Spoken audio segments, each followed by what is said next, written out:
Hello Miracle Fighters, and welcome to the very first Cardfight Vanguard D standard deck profile on our channel. The overdressed format has been out for quite some time already, and we are into the third set or even fourth set depending on the language that you're playing. Even though we've showcased quite a number of gameplays on our channels, we haven't really done any in-depth deck profiles to talk about the decks.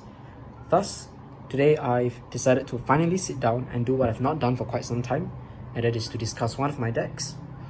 So since DBT03 has recently dropped in the English format, I've decided to begin with one of the new decks that is introduced in this set, which is the Brandt Gate Gravidia Meteor deck.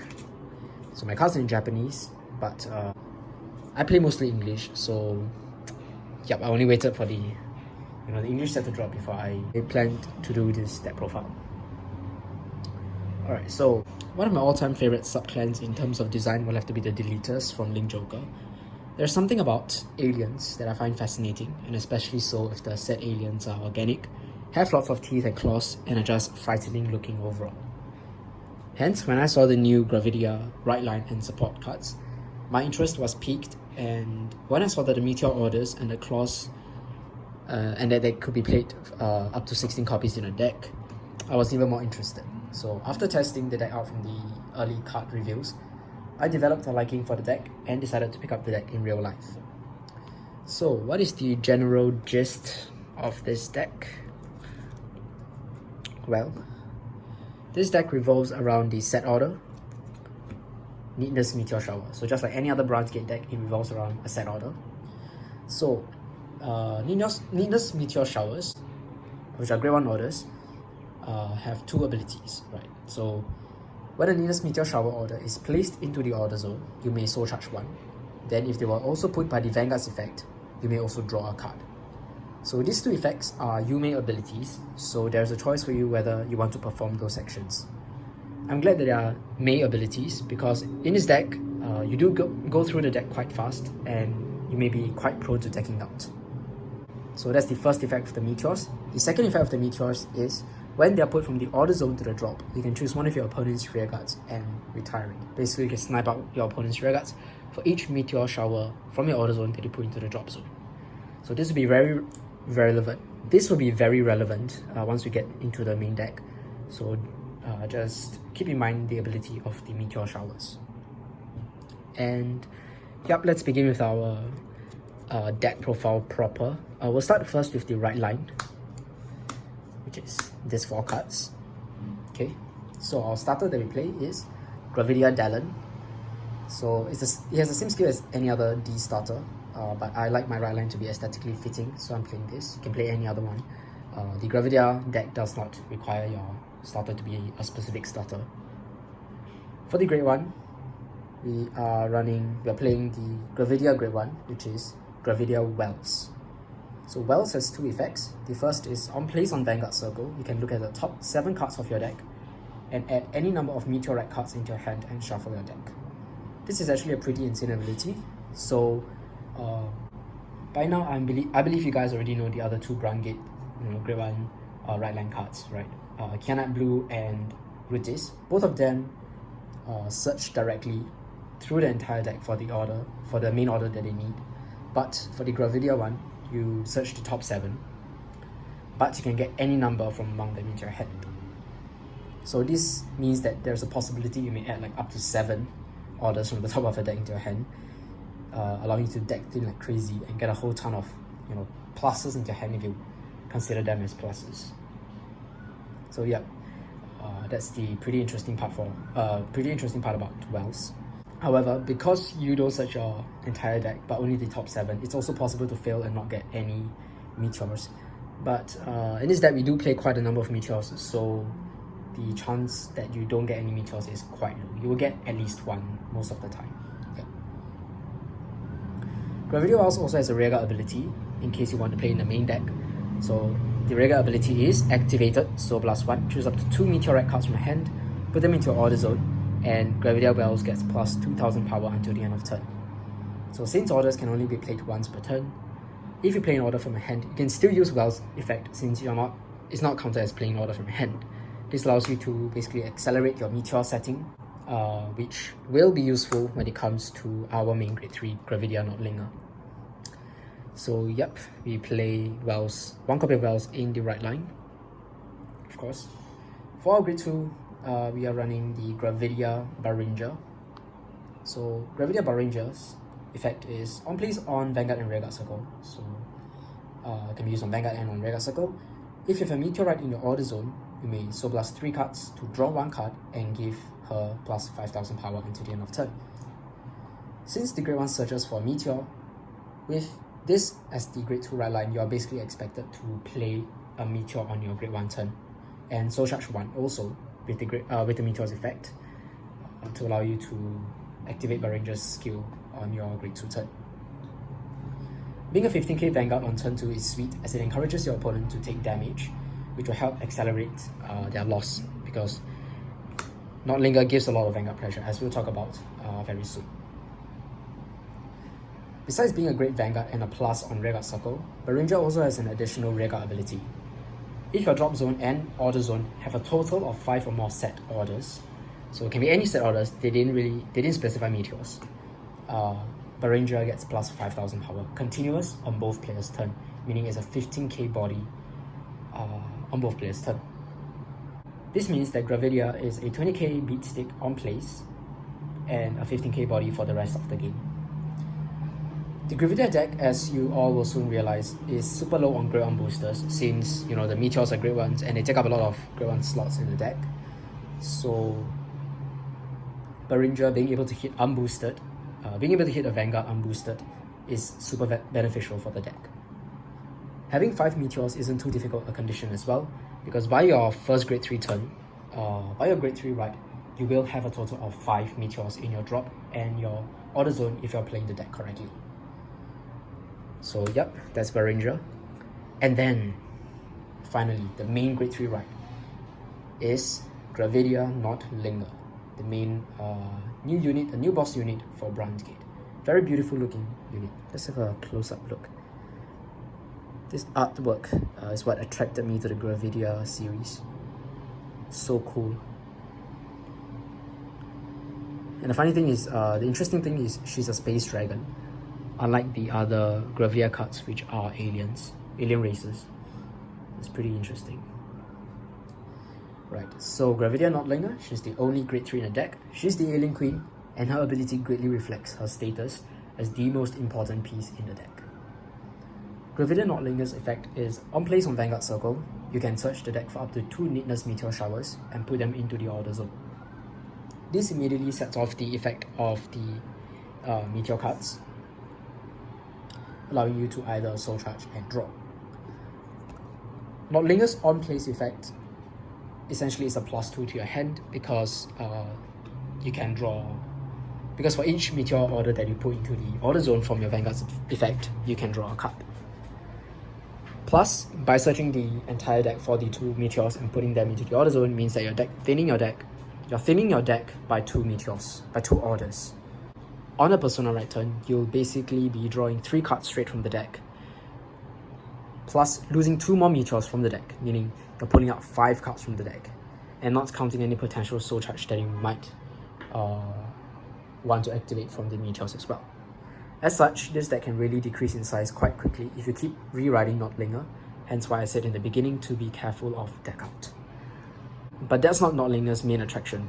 Her main attraction is her second effect, her main effect, which is, on attack, you may counterblast 1 and put 1 or more meteorites from the order zone into the drop zone. If you put only 1, she gets plus 15,000 power. 3 or more, she gets an additional critical. And if 5 or more meteors are put from your order zone into the drop zone, for her battle, your trigger effects activate twice. Now this is a super powerful ability that pretty much carries the entire deck. Not only is Nordlinger attacking for a minimum 28k with 1 meteor blasted, most of the time she'll also be double critical as well, since 3 is the minimum number of meteorites I find myself paying for with her ability. And furthermore, by doubling your trigger effects, it makes it super hard to guard your Vanguard, essentially requiring a perfect guard to prevent possible premature death. So 28k double critical against 13k body, let's say you're going second, is 30k for 2 pass, and that's not counting any drive triggers that your opponent might check. So yeah, Nordlinger is a really powerful Vanguard, I would say. And by doubling your trigger effects, it means that if you drive check a trigger, you can use that trigger twice to 2 different units as well. So you can even potentially just win by checking a couple of crits and spreading it throughout the front row. If you check a heal, it means you get to heal twice, so heal 2 damage. I think this was shown in the anime. It's quite insane, right, when it happened. And if you check a front, you give plus 20k to your front row. And if you check draws, it makes you deck out. Yeah, but seriously, we're not even done with this skill. By sending the meteorites to the drop, we also set off the effects to retire your opponent's rear guards. In fact, Nordlinger is currently the only Gravidia card capable of sending meteorites from the order zone into the drop to retire your opponent's rear guards. And since you retire as many opponent's rear guards as the number of meteors you send to the drop, if you perform Nordlinger's full effect of blasting 5 meteors, you basically get a board wipe for like 1 counter blast, plus a whole ton of additional effects from Nordlinger's own effect. It's kind of insane if you think about it. Your opponent not only has to worry about your trigger checks, but also has to worry about whether they can rebuild their field to push after they've guarded your turn. All in all, the deck literally revolves around Nordlinger, and basically revolves around this effect and how many times you can pull off the 3 blast or the 5 blast. Now there are many ways that you can use Nordlinger, many ways that this effect can be planned out and played. One of them is a fast-paced aggressive style where you just do 5 blasts every time possible to really speed up gameplay and ensure you kill your opponents as quick as possible. This one threatens the opponent as early as turn 3 because by blasting all 5 on turn 3, and especially if you're going first and your opponent has no PGs, you may just wipe out your opponent if you check even a single critical or 2 criticals in your twin drive. Another way to play Nordlinger is the more cautious and more attrition focused way, in which you focus on blasting 3 at a time until you've deck thinned enough to be certain your twin drive will reveal double triggers. This isn't as impossible as it sounds, as the Gravidia deck can seriously thin so hard that every other card in the deck is a trigger. Of course, this playstyle may also be more draggy, but blasting 3 at a time also means your Vanguard is constantly attacking for 28k double critical, and 28k 2 crits, as we've established, isn't really the easiest to guard. For me, my recommended way of playing Gravidia, or rather the way that I usually play, is it's like a mix of both, right? When it comes to Gravidia skill, it's really up to gut feeling. So there are 3 main considerations. The first is the opponent's field size. The second one is how many triggers you have checked, how many triggers you have left in a deck. And the third and the most important one is how many meteors can you replenish on your following turn, because you don't want to go all in on one turn and then the next turn you're like playing a vanilla deck. Personally, I usually go for 3 meteors on my first grade 3 turn, since it's still the early game and my deck may not be as thinned out as I want it to be. 3 meteors is already enough for me to get 28k double crit, which is most of the time good enough in my opinion. And my opponent also likely doesn't have much of a field in the early game, and I would prefer to save some meteors for later game because they can also snipe out my opponent's important rear guards. Then, once I reach my Persona right turn, which may be like 1 turn later or just the next turn, right, that's when my attacks may become crazy scary because my front row gets plus 10, and here's when I will use the discard 5 meteorites to get the full effect of Nordlinger. If I Persona right, I'm also deck thinning my deck, so that means that the chances of me hitting triggers is higher, meaning that I will be able to reap more from Gravidia Nordlinger's full effect. And by the time that I Persona right, maybe my opponent also has a more established field, and by discarding the 5 meteors, I'll be able to wipe out my opponent's field basically. Right. Overall though, it's really up to personal choice how you want to blast the meteors. If I know I have multiple Persona rights, or I have a ton of meteorites in my hand, I may not mind just going 5 on my first grade 3 turn just to push for game early, especially if I'm up against a deck that can also kill me on their Persona right turn, like Bruce, Bastion, stuff like that. But yeah, it's something you have to learn along the way as you play the deck, how to really make full use of Nordlinger's effect. But to summarize, use the meteor blasting effect wisely. Don't just spam them one shot and end up with vanilla turns after. And yeah, the most recommended is still 3, 5, and then 5. You just finish off the game right there. So with that, we're done with the Rideline. Very long, but Nordlinger just carries the entire deck, we really need to talk about her effect. Because every other card in the deck is pretty much just the meteors and the triggers now. So yeah, that's our Rideline. So let's move on to the main deck, right? So Nordlinger is our main card. We are playing 1 in the right deck and 3 in our main deck for the Persona Ride. Persona Ride is something you want to mulligan for when you're playing Gravidia, to ensure that you have enough meteors, to ensure that your attacks are, especially your rear guard columns, are hitting high enough to pressure your opponent and not just your Vanguard. And also, a Persona Ride with a 5 blasts is super strong, right? So you have 3 Nordlingers in the main deck. There are other grade 3 Gravidia cards, but in my opinion, Nordlinger is the only one that's worth running.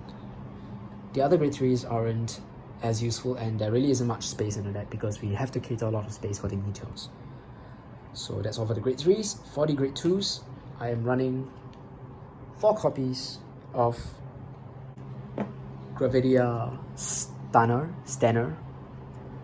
as well as 3 copies, or rather 2 more copies of Gravidia Berinja. So Berinja I've already explained.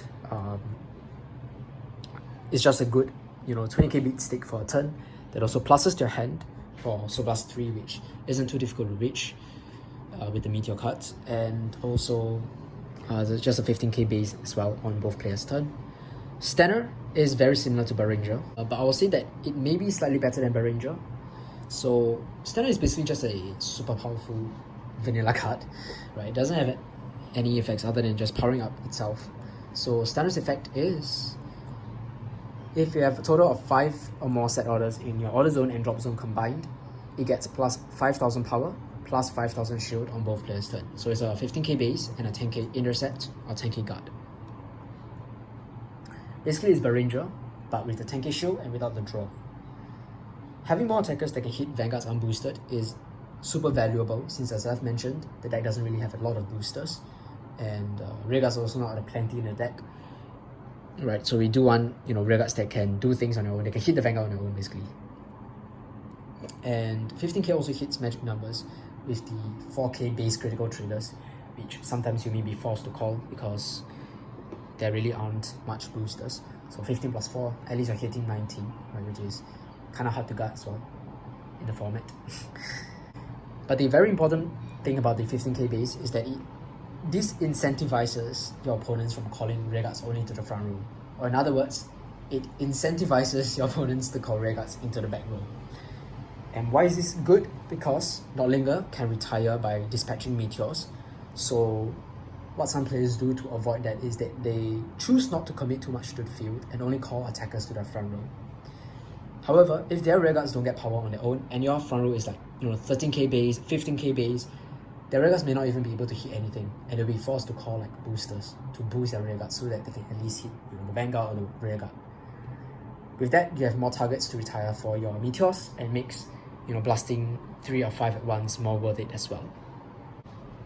It may seem trivial, but to me, I think that that's what makes the 15k base on both players' turn really useful for these 2 Gravidia cards. So yeah, for now I will say that Stunner is definitely a staple card. Berinja, sometimes you don't have the soul. The Soul Blast 3 to draw it's not a must play that you want to use every single time that you draw into her, because by Soul Blasting 3 it means that you also want to generate soul, and by soul charging you're also getting closer to the deck out. If you draw a card, you're also getting closer to the deck out. So it's a case by case basis whether you want to draw, but it gives you the option, which is very nice. So yeah, that's all for the grade 2s. We can move on to the grade 1s. So the grade 1 is Wells, along with the 1 copy that we have in the Rideline. I'm also running 2 more copies in the main deck. I already explained this card, don't want to explain too much. 10k booster, helps you to accelerate meteor setting. Like that. And then of course grade 1s we have our 4 PGs, Violet Dragon. It's a must play, staple. Helps you survive anything, right? Helps you survive, especially in the mirror match. You're up against another 28k double crit Gravidia. It's very important. So there's 4 copies of that. And of course, now the main attraction. We have our Neatness Meteor Showers. I am playing a total of, so we can play up to 16, right? I'm playing a total of 4, 8, 12, 15 Neatness Meteor Showers in the deck. So some people max them out at 16, others play 13. I like either 14 or 15. I chose 15 because in the best case scenario, in that none of the meteors end up in our damage zone, in your soul, or in your soul or damage zone, you actually have the chance to use Gravidia Nordlinger's full effect 3 times. Right, 15 is also the greatest common multiple of 3 and 5 that is below 16. So I think it makes sense to run 15. So you can do 3 and then 5 and 5, or 5, 3, 5, 3, or 5, 5, 5, 3, whatever suits you if you draw into all your meteors. The best case scenario, right? So yeah, for now 15 copies works fine. 14 also works fine. 16 is also not too bad. In that case, you have to, if you want to play 16 meteors, you will have to remove one of your normal units. But 16, in my opinion, may be a bit too much. I don't think we need like 16. I think 15 works just fine. So currently I have 15. But yeah, minimum in my opinion I feel is 14. 14 is like a really nice number to have. Yeah, in the future we may not need to run too many copies of the Neatness Meteor Showers anymore. I'll talk about this later on, but for now I'm just playing 15, right, from BT03.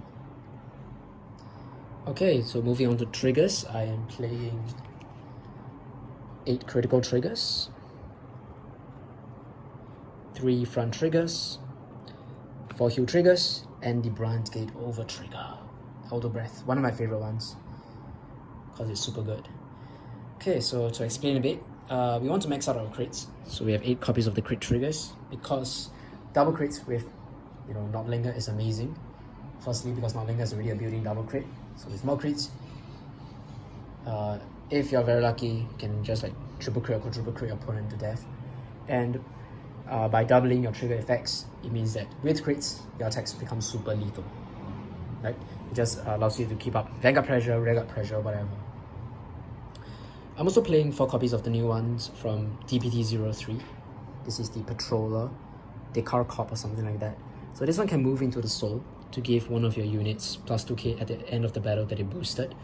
Not only adding soul, but also allowing your columns to hit magic numbers, maybe 2k.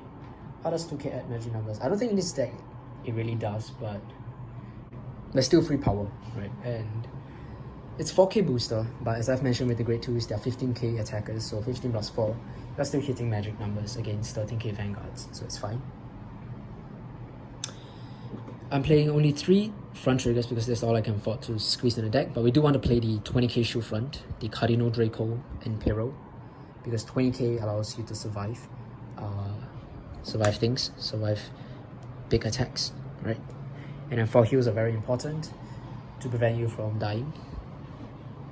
And Elder Breath is super important in this deck, especially because this deck is, I would want to say, a trigger-based deck. Not really trigger-based, but your full effect does require you to check triggers to basically get the full benefits of. So what does Elder Breath do? I'm pretty sure all of you already know what it does. So Elder Breath, the Brandt Gate over trigger, doubles the power and critical of all units in the front row when checked. Now here's the fun part with Nordlinger. If you blast 5 meteorites with Nordlinger and you check an over trigger, you can actually double the trigger effect of the over trigger, meaning that you give either 2 of your units 100 million power, or you can give 1 of your units 100 million power. And you can also double the additional effect of the over trigger, which means that now you double your front row's power and crit once, and then you double it again. So what does this mean? This means that your single crit units become 2 crits from the first over trigger activation. And because you activate the trigger effect twice, 2 crits, you times 2, you double it, it's 4 crits. So single crit units become 4 crits, which is kind of insane. And if you check the critical trigger prior to the over, you can even reach 12 critical for one of your attacks. And the attack may be 100 million power attack as well, which is literally the most insane thing that I've ever heard. And this is not counting any inherent crits that that unit might have. So we're talking about single crit rearguards now. So for example, we have a rearguard, let's say Stanner.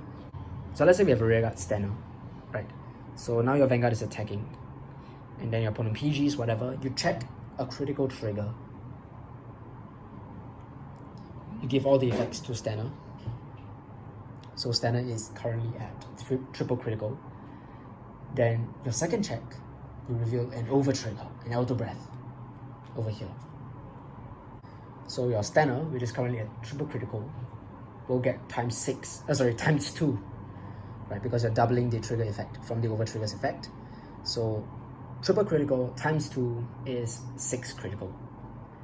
And then because of Nordlinger's effect, which is life, you double the trigger effect of the over trigger, which is to double the power and critical of your unit. So right now your Stunner, which is at 6 critical, is now at 12 critical, with a whole ton of power, over 100 million power, because you're giving 100 million power to it. If your opponent does not have multiple PGs for the turn, they're basically dead, right? Right, yeah. And that's for cards with inherently 1 crit. That's for most of your units. But how about if you apply this effect to the Vanguard? So your Vanguard Nordlinger is a built-in double critter. Double crits, you check a critical trigger, it goes up to 4 crits. Then you check the over trigger, 4 times 2 is 8. 8 times 2, yeah. You have a Vanguard with 16 crits. It's possible. And the only way to survive that is basically if your opponent have a PG, has a PG or multiple PGs, because your other rearguard column is also attacking for some insane numbers and crits and stuff like that. Yeah, but that's basically it for the trigger lineup. So 1 over, 8 crits, 3 fronts, and 4 heals. Crits just work super well with Nordlinger. You definitely want to be playing 8 crits for the Nordlinger deck. And with that, that's pretty much the entire deck for DBT03, right? So for all the English players, if I'm playing English, right, this will be how my deck would look like for DBT03. But however, since DBT04 is already out for the Japanese format, I'm actually going to be talking about some of the DBT04 cards. I'm talking about how the deck will change with the new meteors that we've seen and the new reviews that we've seen. Right, the set is already out, so we already know all the Gravidia support that's in DBT in the net set, right? So I'll be talking about them right after this. Very first up, we have the new Meteorite, which is a grade 2 card called Falling Hell Hazard. So yeah, so I didn't expect the deck to get a second Meteorite so fast, right, in just its second support, but here we have it. So what does Hell Hazard do? Well, it has 2 abilities.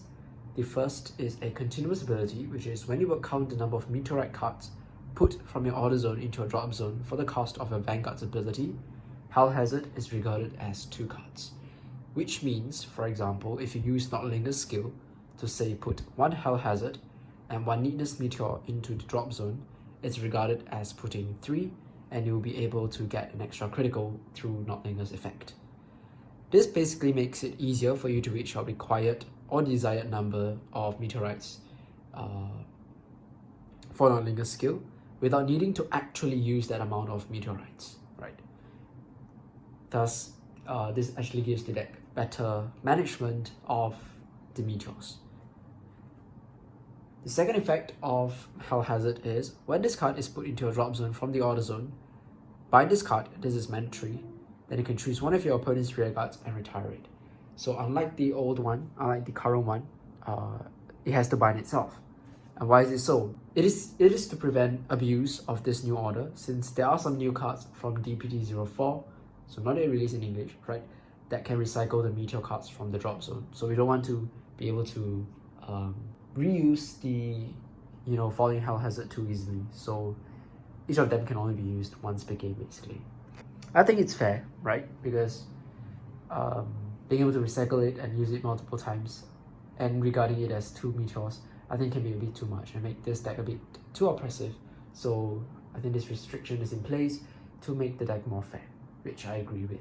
So yep, Falling Hell Hazard will basically mean that we can remove some of the old Neatness Meteor Showers here. You can play like just 8 copies, right? And play 4 of the new Falling Hell Hazard. I think that's what a lot of people suggested. I haven't tried it out yet to say what is the best ratio, but I think that sounds pretty okay. Right, sounds not too bad, especially with some of the other cards that can recycle the meteors. So what are the other cards? Let's have a look at them. One very impactful one is the Gravidia Nordlinger. So its name reminds me of a burrito, but it definitely does not look like a burrito. So on place a rearguard circle, Soul Blast 1, choose a meteorite card from a drop zone and put it into your order zone. This is what I meant by recycling your meteors. It's basically using a meteor that you've used before and putting it back into the order zone so that you can use it the following turn, stuff like that. And then the second effect is, during a turn continuous, if your opponent's rearguard is retired this turn, Bakubirito gets plus 5,000 power, and if 3 or more cards are retired, it also gets an additional critical. This basically gives your rearguards some form of crit pressure, and because Bakubirito is a grade 3 with 13k base, by giving it plus 5k, it's hitting for 18k. So that's a 10k guard. All our other grade 2s here, right, they are just like 15k, and without any boosters, they're only 5k guards. But because Bakubirito has higher base power, it's going to force more guards from the opponent. Not just that, but the double crit of Bakubirito, right, the potential double crit of Bakubirito is amazing, considering the trigger doubling effect of Nordlinger, and because Nordlinger is also most of the time double critical as well with her own skill, you can make a whole front row of 2 crit attackers with 2 Bakubirito and a Nordlinger. If that turn you also happen to, blast 5 meteorites, meaning that your trigger doubling effect is active, you may, potentially just win the game right there if you get lucky with your drive checks. And it's kind of scary, right? So yeah, but of course the double crit does require you to retire 3 or more of your opponent's rearguards. So maybe, next time you get more Mirage cards for certain decks, maybe they can escape this, but 3 or more retired I think is very easy. Nowadays, most of the decks do want to call like, 2 front row and at least 1 booster. So Bakubirito is definitely going to be kind of scary. Another card from BT04 I believe will be a game changer for the Gravidia deck is Gravidia Shergo. Shergo is a grade 2 with the ability activated on rearguard circle. Soul Blast 2 cards. Choose up to 5 meteorite cards from a drop. Return them to your deck. Shuffle it. If you return 1 or more cards, until the end of turn, Shergo gets 5,000 power.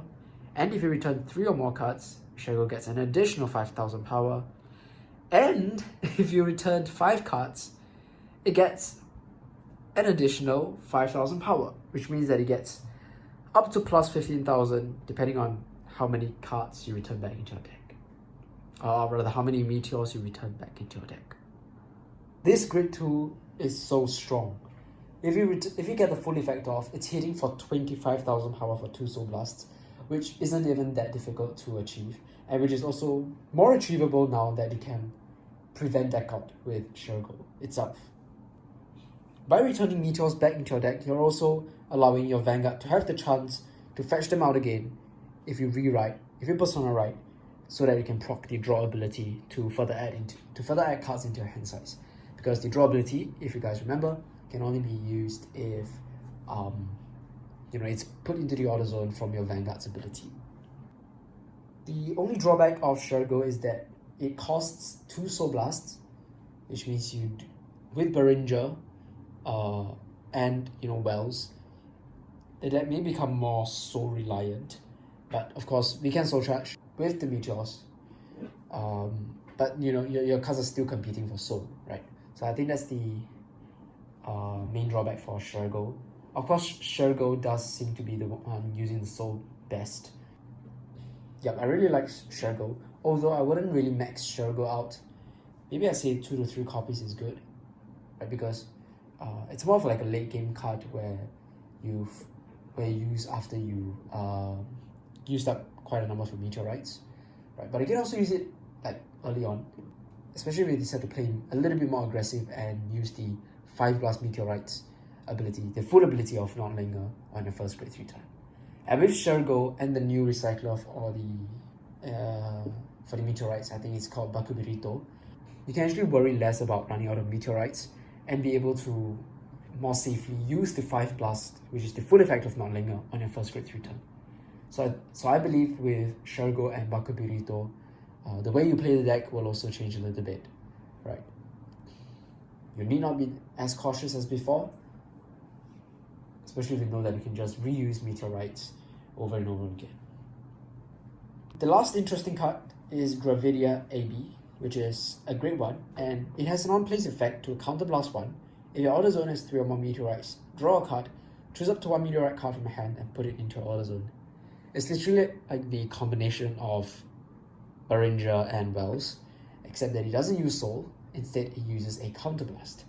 Counterblast, you can see almost no one uses it in the deck except for Nordlinger, and Nordlinger only uses 1 per turn, right? So I would think that you probably have, you know, Counterblast to spare for AB, and yeah, I think AB is a potential candidate for the deck in the future. I haven't really tried it out, maybe I'm wrong, but Counterblast 1 to draw 1 and also to add a meteorite into the order zone, I think it sounds pretty decent. And also, if you ever, you know, want some countercharger, Gravidia does have a countercharger. It's just not really played in current DBT03 format because you don't really need the countercharge, right? And it also costs 2 soul, and it has a condition in that you need 3 meteorites in your order zone, but it does hit for 13, so it can hit Vanguards unboosted. It can hit Vanguards on its own, right? But yeah, for now we don't need it. I don't know whether we need it in the future, but I just think the Gravidia AB sounds pretty cool. That's pretty much all for the new Gravidia support that I find will make its way into the deck. There are some others, such as the great one that can get more shield value, right? That will make the deck more tanky.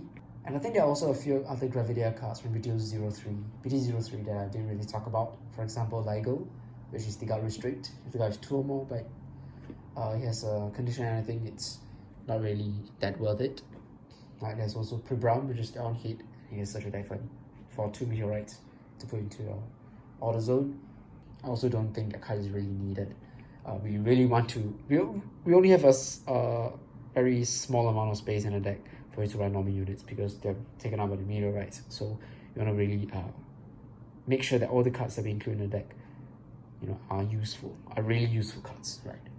So yeah, those are the cards from BT04 that I think will be very impactful for the deck in the future.